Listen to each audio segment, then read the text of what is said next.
Hey guys, what if I told you there was an easy way to hack the EKG so you would never have to be afraid again of reading them? In fact, not only would you not have to be afraid, but you might even look forward to reading them. Sounds kind of crazy, right? Well, I used to be in the same position where I hated EKGs. I started out as a paramedic and I was terrified of the tones going off. I did not want there to be another EKG for me to read because I didn't feel equipped and I didn't feel comfortable.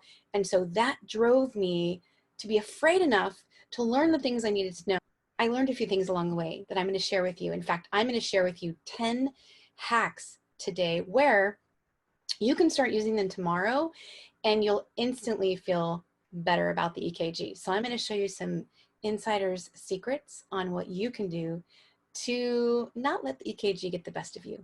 So hack number one is know what normal is. So we're going to cover this on an actual EKG in the next slide, but the first thing you should know is that the EKG is like a family, and the P wave is the mom, the QRS is the dad, and the T wave is the baby. And when you know that, you know what to look for, meaning the whole family should be holding hands. And I'll show you what that means in a minute.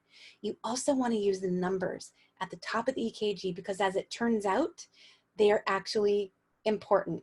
And believe me, for a long time, I didn't know what those numbers were on the EKG for. I thought, oh, are these here for the cardiologist? But it turns out there's some clues that lay in the intervals that can be really helpful, especially with patients with palpitations. You need to know which way the T waves should be pointing. So, for example, they should all be upright, except for in leads AVR and V1. They should be inverted, and that would be normal. So knowing that out of the gate sets you up to win. And then the other thing that can be super helpful when you look at an EKG is to know if the voltage is low or high. Because if it's low, you may be dealing with an effusion, a pericardial effusion, for example. And if it's really high, you may be dealing with something called left ventricular hypertrophy. So let's talk about this EKG and why this is normal. So the one thing I just want to get out of the way is that the EKG, a lot of times will just say normal ECG, but it won't be right.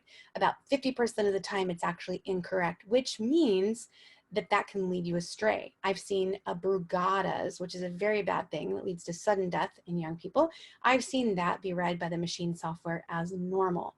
Clearly it wasn't normal. He had a cardiac arrest and survived, by the way, which was good. But on the normal EKG, the closer the EKG is to being normal, the closer the machine will have a chance of getting it right. So looking at this, talking about the family like we just did, the P wave here should be really nice and round. It shouldn't be humped or notched. The QRS or the dad should be nice and skinny. And then the baby should be nice and close to his dad. And he shouldn't be pointing down in any of the leads except for the two up here, AVR and V1. That's where it should be. The T waves should be pointing down, and they are. All the other T waves, if you march through them, they are all pointing up, which is good. The next thing you want to look at, you'll usually have a rhythm strip at the bottom of the 12 lead. And what you're going to do is you're going to look for the R to R interval. And when you look at that, you're going to make sure that it's regular, meaning it's coming at the normal expected next time. Okay, so every family should be marching together, and you're also going to dissect these intervals for clues.